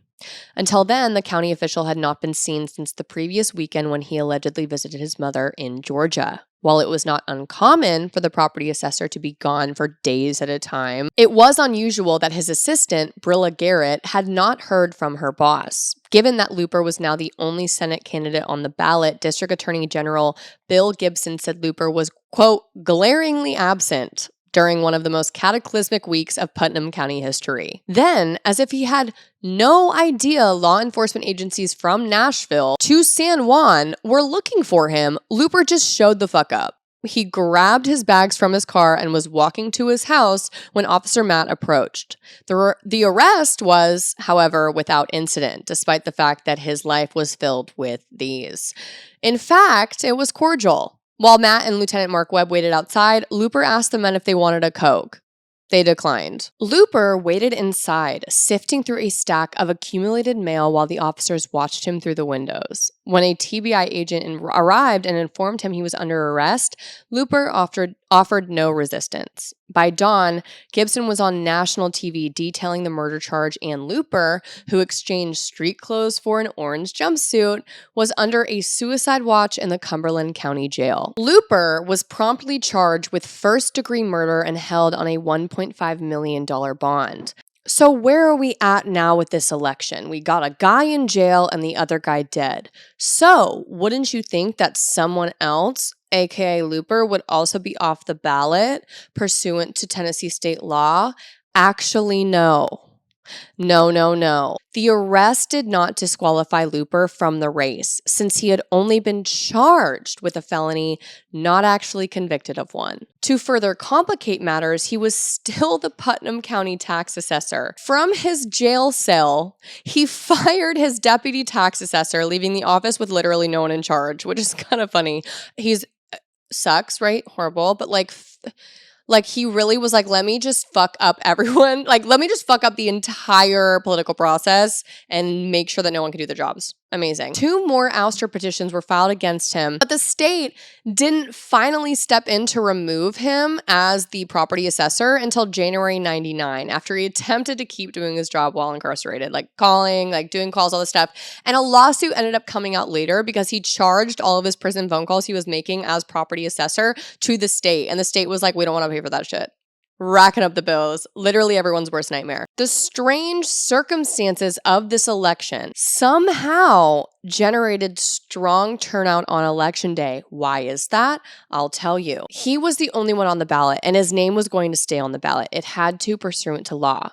Also, despite the fact that the Democratic candidate was deceased, his name had to be removed from the ballot, they couldn't put in someone else's name under the law. So basically, Burks's widow, Charlotte, was left to not only grieve her husband's sudden murder, but also grapple with the fact that his potential murderer would actually end up winning her husband's incumbent Senate seat that he adored and loved so much. He loved public service, all of that, and he was going to go out losing that. So she was fucking pissed, as one would be. So she said, fuck this noise, right? Fuck this noise. And how did she say fuck this noise? Well, there is something called, as all of you know, a write-in, okay? And a write-in candidate, all right, someone whose name you physically have to write their full name in, has been seen as, from legal scholars, from political scholars, as literally an impossibility to win. to use to win a presidential election, that's for sure, okay? No one's winning on a write-in situation. That's what they all say, okay? Even in local elections or state elections, whatever, it's still going to be almost impossible to win on a write-in scenario, except for very, very, very rare circumstances. And sometimes those rare circumstances are bloody ones. This is an example of that. Charlotte Burks, the widow, okay, of Tommy Burks, said, "This motherfucker is not winning this election over my dead cuerpo. Write me in." So she ran a very zealous and very quick, right? Her husband was killed on October 19th, elections in November. She had to, in just a few weeks' time, basically tell everyone, hey, write my name in. You physically have to write my name in and it has to spell correctly. Spell correctly Charlotte Burks so that he doesn't win. And she won. So she is one of the exceptions because of this bizarre scenario. Isn't that interesting? American politics are a trip. When the ballots were counted, Charlotte had won in an overwhelming landslide, 30,252 votes, or about 93% of the ballots cast in the district. It was said to be the first successful write-in campaign in Tennessee. Looper still managed to collect 1,531 votes, although some of these were no doubt early votes that had been filed before his arrest. But the absolute craziness of it all is that Charlotte Burks kept her seat, okay? She was voted in and she was like, yeah, I'm going to do this job. She continued to serve and be reelected in that state Senate seat for another almost 2 decades. She served and represented the 15th district as state senator from 1998 until 2015. What a badass. Give me the seat. A Burks is going to fill it. Fuck off. That's so fucking cool.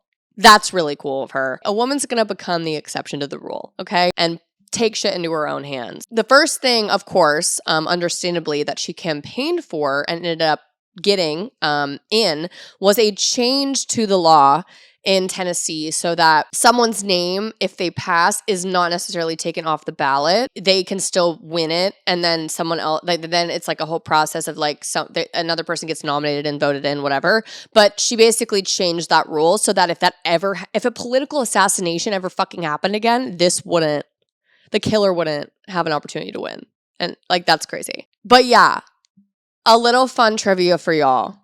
Political trivia. I love it. I hope this comes up on a trivia game night at some dive bar somewhere and y'all kill it. Thank you. So what happened to our boy Byron Low-Tax Looper? Well, in the lead up to the trial, Looper changed attorneys 8 times. Although the murder charge was eligible for the death penalty, the Burks family declined to pursue it. They felt a life sentence would offer more closure than the ongoing appeals a death penalty case would generate. The trial got underway on August 14th, 2000, so a little less than a year after he was arrested. In the opening statement, District Attorney Bill Gibson declared, quote, "Byron Looper is obsessed with the burning desire for power and public office. He is also a man who knew he didn't have a chance of beating Tommy Burks." The state argued that the murder had been motivated by Looper's desire to gain Burks' position in power and that Looper was the only one with a motive for the killing. Prosecutor Tony Craighead deemed it an attempt to, quote, "win this election with a Smith & Wesson," which is unfortunately a bar.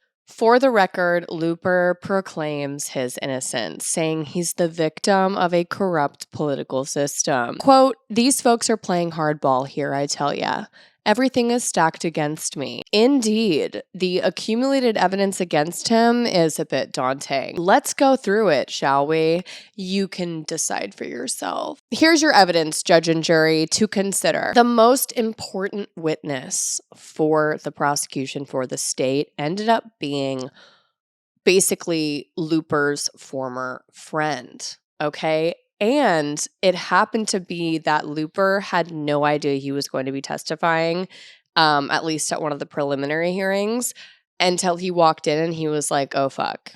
So there's that for you. This man was named Sergeant Joseph H. Bond, Joe for short. He was a Marine recruiter residing in Hot Springs, Arkansas, who testified that he had known the defendant since they were about 14 years old and in the 9th grade.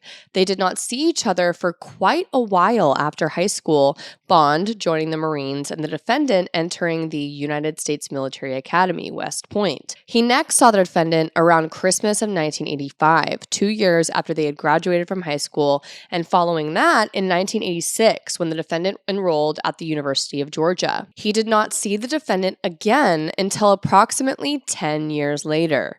The defendant called him in May or June of 1998, so a few months before Burks is murdered, and said that he wanted to stay in touch with Bond. And about 3 weeks later, again telephoned Bond asking if he could visit him in Arkansas. Bond agreed, and the defendant came to Hot Springs shortly after that, visiting in June 1998. Together, they went to a bar and drank throughout the night. During this evening, Looper said that he was either a senator or a congressman in Tennessee, and accordingly, lied, was like, I'm already a senator or congressman. Bond's probably like, I can look this up, right? Accordingly, Bond introduced him to everyone as Senator Looper. Either later that night or the next morning, the defendant finally admitted to Bond that he was actually just running for office. During that weekend visit to Hot Springs, Looper, the defendant, spoke of his interest in firearms, saying that he had been thinking about getting one. He questioned Bond about the specifics of firearms, different calibers, how accurate they were, the ranges on them, and asked about silencers, as well as concealability. What would be concealable in a crowd, quote unquote? Do your crimes better. I don't know. Y'all, this is my thing. No one should get away with murder. Of course not. But, some people beg to be caught, I think. Come on. Later, during the visit, speaking of the election, the defendant said that he, quote, had thought about killing his opponent. Just point blank, put it out there.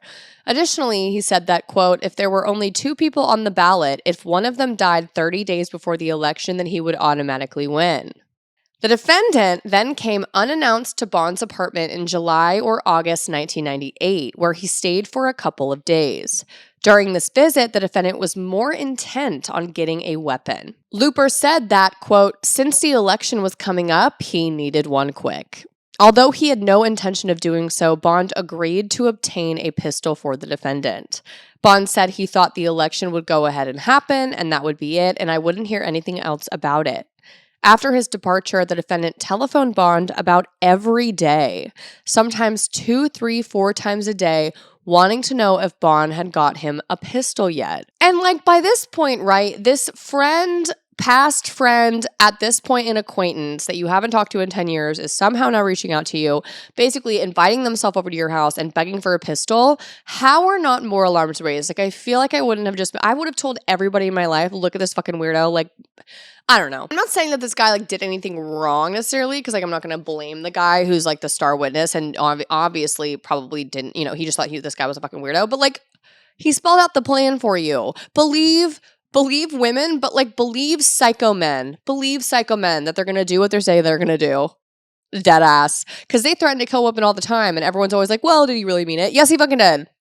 Yes, he fucking did. Bond made excuses for not doing so and did not obtain a pistol for the defendant. So he didn't do it, which is good, I guess. The defendant sent Bond a money order for $150. The telephone calls from the defendant continued inside of a week of him leaving. On the evening of the murder, Bond testified that Looper had shown up at his home and confessed to killing his opponent. Quote, I did it, man. I did it. I killed that dude. End quote. When Bond asked who he was referring to, Looper responded, that guy I was running against. I busted a cap in that dude's head. Looper told Bond that he had purchased a gun in a private sale and thrown it out the window of his car after driving for about 10 or 15 minutes. In March of 1999, a man working with a construction company along I-40 had discovered a 9mm Smith & Wesson handgun and turned it in to the police. A firearms expert later gave his opinion that this was the weapon used in Burks' murder. Other testimony focused on the car that had been spotted on Burks' farm. Wesley Rex, the farmhand who had seen the car drive up along Burks' truck, recalled that it was a black car with circles on the back. He had also identified Looper as the driver after seeing one of his political advertisements on TV on the evening of the murder. A worker at a local fast food restaurant said Looper had shown up at the drive-thru in a dark car on the morning of the murder, nervous and in a rush, and had become extremely upset about a mistake with his order. Maybe, look, okay, if you're gonna murder someone in the morning in broad daylight, be nice to service workers.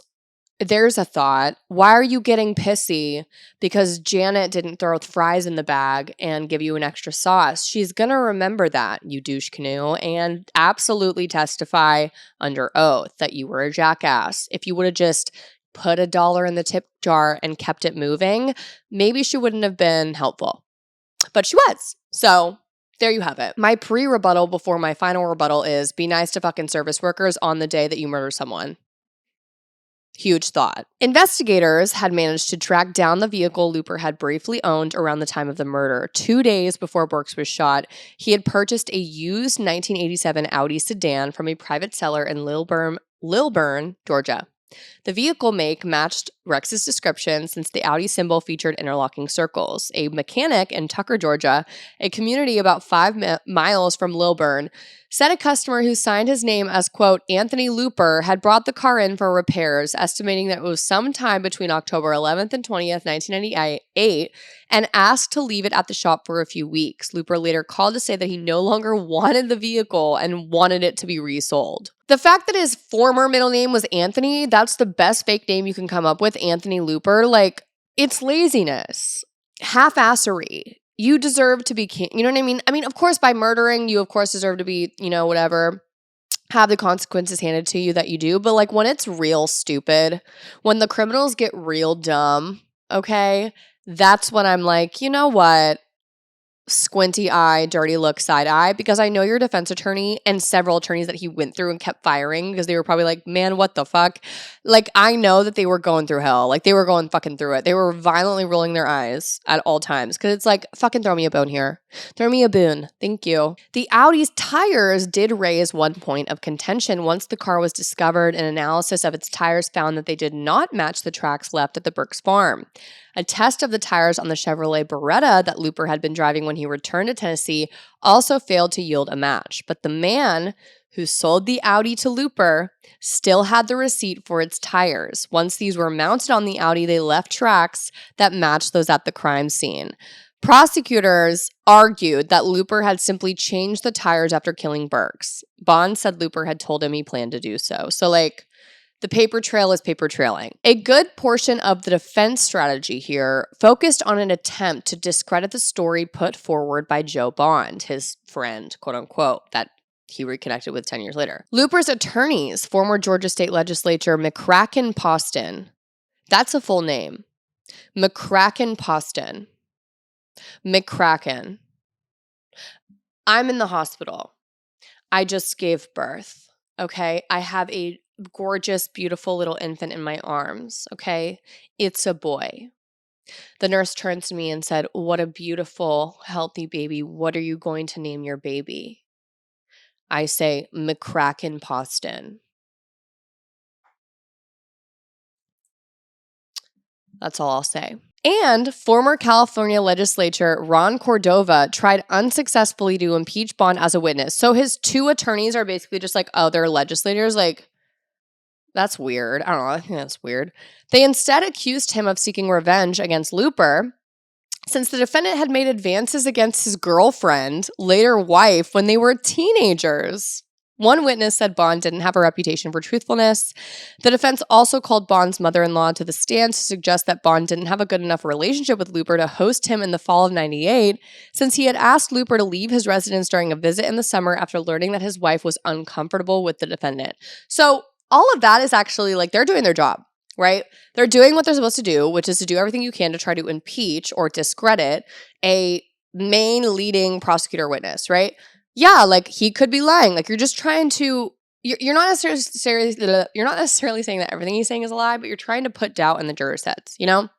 Has to be beyond a reasonable doubt. You know what I'm saying? You know what I'm saying? And that's like a pretty high bar to get to. So they're actually doing their jobs. And I know that most true crime podcasts, like we can pause it here for a minute. Most true crime podcasts, if not all true crime podcasts, those that are often not hosted by lawyers, sorry, like no offense, it's just a fact, will always at the point of the episode when they talk about the defense's case, simply just be like, these fucking attorneys, like just like talk hellish shit about everything the defense attorneys do or did or said. And sometimes maybe it's warranted, right? Maybe some of the things that they did were like arguably ethically unsound, but like, what do you think our fucking job is to do? Like, defense attorney, I've talked about this on the podcast. I've talked about it on TikTok, everywhere. Attorneys, defense attorneys, public defenders are the last line of defense to protect everyone's constitutional rights, especially innocent people. If they didn't force a prosecution to put on the best case that they have and not fall asleep at the wheel to convict the guiltiest person in the world, then they're going to fall asleep at the wheel to convict the most innocent person in the world. That's a fact. Sorry. So if you put on the best defense of all time and the person is still convicted, then they were convicted properly beyond a reasonable doubt. You have to, the point of a defense is to throw doubt into the ring because a jury has to consider any and all doubts that can be presented and still decide, yes, they're guilty. And people who don't get that it just bothers me when true crime podcast hosts it's just like annoying to me. I'm like, it's so propaganda type beat. It very much sounds too similar to when in Law & Order SVU, specifically what I watched as a kid. Anytime anyone would lawyer up, they were seen as like shady and sketchy and whatever, when in reality, it's like the number one thing any most innocent person should do. Guiltiest person, most innocent person, always lawyer up. Lawyer the fuck up immediately. Do not talk to Stabler by yourself. Holy fuck. Like lawyer. Don't say a word. Shut up and lawyer up. If you're the most innocent person in the world, lawyer up. You want to know what happens when you lawyer up? They get off, right? They're always like, damn, that fucking asshole. And then that person's never in jail, are they? No. They're always chill. That's what you have to do. And it's not because we're over here like letting criminals walk free. It's because police only have one job. And it's not to keep you out of jail. Okay? Prosecutors only have one job, and it's not to keep you out of prison. So I am not going to throw in the, 2 cents of like, how could they say that? This is what they're supposed to do. They're doing their jobs. They're clocking in. Okay? Throw doubt into the ring, try to fuck up the credibility of the witnesses because, sorry, like, that's all you got left. I mean, you would do it regardless, but, like, kind of hard to question the whole Smith & Wesson in the gutter that they found. You know what I'm saying? Like, that's a little hard. But neither here nor there. Let's continue. Several years later, Cordova, one of Looper's attorneys, would suggest that Looper may have helped set up Burks' murder, but didn't actually carry out the crime. So this is obviously several years after the trial ended. He said he did not think that Looper was capable of killing Burks on his own, but may have recruited Joe Bond to do so. Interesting. However, he stressed that it was only a theory and he didn't have any evidence to back it up. The defense, however, at the actual trial never presented an alternate suspect at the actual trial. And the prosecution pointed out that Rex had seen only one person in the car fleeing the scene. But, right, the only person that could really pinpoint our boy Byron Looper to be in the car driving was Rex, because he's the only one who saw the person. Okay, and then he saw, obviously, Byron Looper on TV, and he was like, that's the guy. I don't know what Joe Bond looked like, if they looked similar, if they looked exactly the same, then it, does throw some doubt into it. But, like you could definitely, as a defense attorney, you definitely could have, after discrediting Joe Bond as like a dirty liar, you could have totally presented the potential fact of like, look, even if Bond was involved, like Joe, or maybe Bond, or maybe Looper, maybe Byron Looper made some comments and said that he wanted his opponent to die. Saying that isn't a crime, but maybe Joe Bond was like, fuck it, I'll do it. You know what I mean? Like, that's a story that can be spun. Look, I'm just thinking analytically here, okay? For defense purposes. Defense, boop, boop, defense, boop, boop. Just because I'm positing these theories doesn't mean that I'm siding on one side or I want the underdog to win, okay? Chill. Both Cordova and Poston, whatever his fucking first name is, McGillicuddy, right? That bullshit name, Looper's attorneys believed that there was reasonable doubt that Looper had killed Burks. Why? They had Looper's mother present an alibi, testifying that her son had been staying with her at the time of the murder. However, she had last seen him on the evening before the murder and had not seen Looper during the morning. So airtight is not really giving vacuum seal airtight. It's giving there's a breeze. It's giving there's a window open. Okay? Air's flowing for sure. Through that by, if you will. Poston, McGillicuddy, McKinnon, whatever the fuck, later said that Looper had helped to sabotage his own case by withholding information from his attorneys, which, fair statement, because you never fucking withhold shit from your fucking attorney, god damn it. The good, the bad, we want to hear it all. Oh my god, because we need to know what we need to use. Both Cordova and Poston felt that Looper did not have a legitimate motive for killing Burke, since they believed he would have known he would be caught and that Charlotte would likely to be recruited to run in her husband's place. Quote, "The evidence is going to show that Byron Looper knows how to win an election," Poston said in his opening statement. "The evidence also is going to show that he knows how to lose one and move on," which is true. Mr. Looper's weapon has always been his words, and that's never changed. Which is kind of a hard opening statement. I don't think these people were probably paid enough or appreciated enough, considering Looper's a fucking jackass. The defense positions, however, ultimately failed to impress the jury. After deliberating for just over 2 hours, they returned a guilty verdict. On August 23rd, 2000, Looper was sentenced to life in prison without the possibility of parole. The aftermath of this is that Looper, of course, was held in the Brushy Mountain State Penitentiary until the prison closed in 2009. He was then transferred to the nearby County Correctional Complex. He never went to trial on the official misconduct charges that he got from when he was property assessor, okay, which the state opted not to pursue since Looper had already been condemned to a life behind bars. And they figured his, very high bill for hitting the fax button a few times was maybe a little bit of overkill. Who knows? Throughout his sentence, Looper maintained his innocence and repeatedly tried to appeal his guilty verdict, which is how I found out about this case, because in the Tennessee Court of Appeals, he basically appealed on the basis that he believed his conviction should be overturned because the judge did not allow certain other witnesses for alibi evidence to basically testify. His mother testified, yes, but there were apparently other alibi witnesses that were pretty shoddy and didn't really do much, wouldn't have done much at all to discredit the facts of the case, which were all of the overwhelming evidence against him. I was going to go through that appeal in depth, but snooze, cruise, bahoos, even I was bored halfway through. So just know that his appeal was rejected.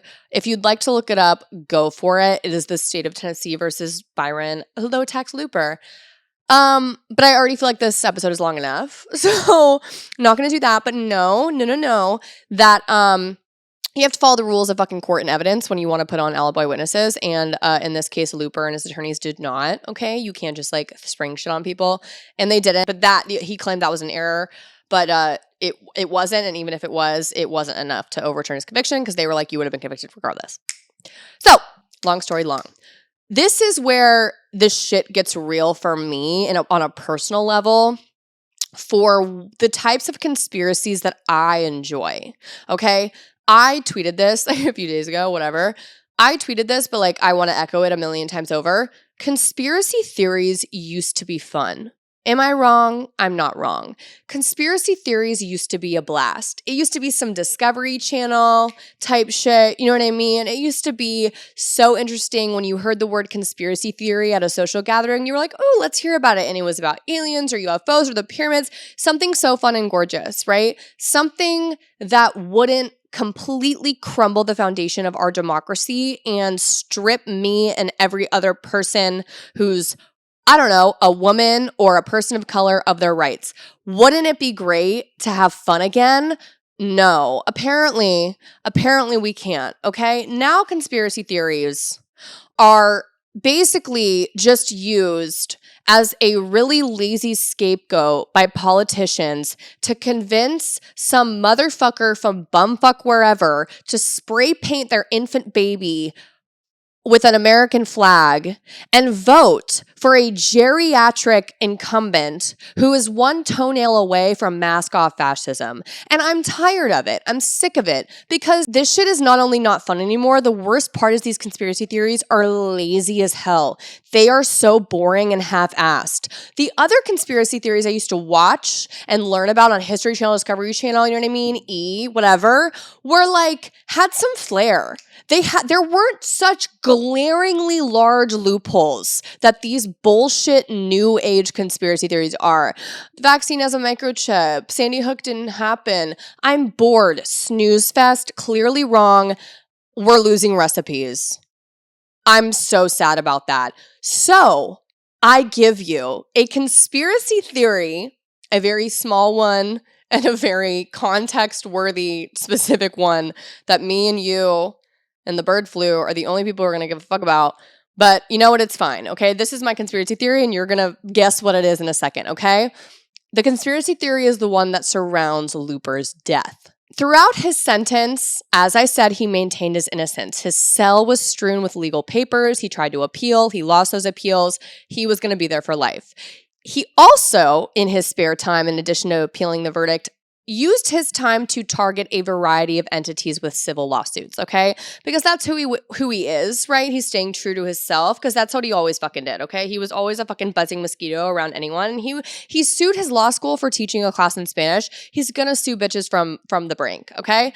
He sued a TV station saying they had misrepresented their intentions when interviewing him and aired a program that portrayed him in a negative light, as well as the Tennessee Department of Corrections, which he said had failed to adequately treat him and other prisoners for health problems, which I will put an asterisk next. He probably had some major points over because the prison system is very fucked. I'm going to get into it in another episode. Neither here nor there, because we all know Byron Looper probably wasn't doing it for like the people. He was doing it to just get a buck. Okay.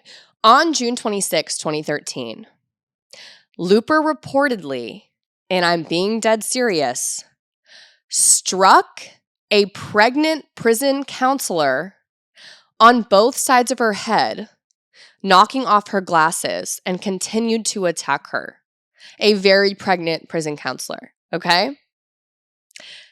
This incident occurred during a discussion between the counselor and a prison unit manager about a request Looper had made. He apparently became upset after learning that he would be transferred from solitary confinement into the general population, since he was worried that he was a high-profile prisoner and would be hurt by other inmates. So, this is where my conspiracy comes in. If you want to know for a fact that your days are numbered in the U.S. prison system, you be a pedophile, a child molester, okay? Or another way that you can pretty much guarantee that your days may or may not be numbered. And I'm not saying all this is great or not. Okay, these are just reporting facts, okay? To attack someone on the prison counselor, nursing staff, someone who's literally not a prison guard, they're like a different, right? They're playing a different role. They're a teacher, whatever, okay, to try to help you, right? Rehab, whatever, okay? We can argue all day long about how prison does not rehabilitate people at all properly, and I agree, but okay. To attack a woman who's very pregnant, prison counselor on the staff, in full view of all the other prison guards, you should be concerned about your safety at that point. I don't know. I'm not saying that this is right. I just love a conspiracy theory, okay? He sucked, okay? This guy sucked. So like whatever. This is what happened. He attacked this pregnant woman. Prison authorities, because of course, the people reporting on the incident who addressed the incident are going to be fully factual and truthful, said that Looper was restrained with, quote, the least amount of force necessary. 2 hours later, he was found dead in his cell. An autopsy determined that cardiac issues were the primary cause of Looper's death, as he had experienced high blood pressure and the hardening of his arteries. However, he had toxic levels of antidepressants in his system, separate and apart from that issue. Looper's family and attorneys were suspicious of this conclusion. Poston, the McGillicuddy guy, declared the circumstances of Looper's death to be extremely suspicious, saying he had seen Looper's body and thought it looked like he had been severely beaten while hogtied. There were abrasions and contusions around his head, arms, and legs, some of which were consistent with injuries that would be caused by shackles and handcuffs. Another prisoner had written to his girlfriend on the day of Looper's death and mentioned that guards had beaten some chubby white guy to death while he was restrained. Poston also alleged that authorities from the Tennessee Bureau of Investigation contacted Charlotte, Burks' widow, who is now serving in politics. She is a long-standing politician at this point, in what was this, 2013? Yeah, 2013. They contacted her to let her know about Looper's death, while Looper's mother did not find out until she saw a news report on her son's demise. Looper's attorney, McGillicuddy, said Looper's mother was initially told that her son would be charged with assault after touching a counselor on her arm, but that prison authorities later changed their story to say Looper had slapped the counselor. Poston said a nurse had treated Looper for a head wound about an hour before he was found dead. The Tennessee Department of Correction responded to the allegations by simply referring to the conclusions of the autopsy. Looper's family commissioned a second autopsy, which determined that Looper's heart was actually not abnormally large at the time of his death. Poston and Looper's family never issued a follow-up on any other findings. Charlotte, meanwhile, had proved popular in her own right. She continued to serve in the state Senate until opting not to run for re-election in 2014. She has 11 grandchildren. That is the story of Byron Low-Tax Looper. My main rebuttal for this week's episode is going to be that if you want to politically assassinate your rival in an upcoming election so that you are the only one on the ballot to win by a landslide, you better make damn sure that the rival doesn't have a widow who's a badass, who's going to write her name in less than 30 days after her husband dies and end up serving, being elected and serving by a landslide for 20 more years until she voluntarily steps down while you rot in prison. This has been another episode of the Rebuttal Podcast. Thank you for joining. Follow us everywhere on Instagram, me on TikTok, all this stuff for updates. Thank you so much for being here. Love you so much. I've been talking for too long. My head hurts. My body hurts. Tan is peeling from being on vacation in Europe. And I'm back. I'm back. Hope you enjoyed. Love you.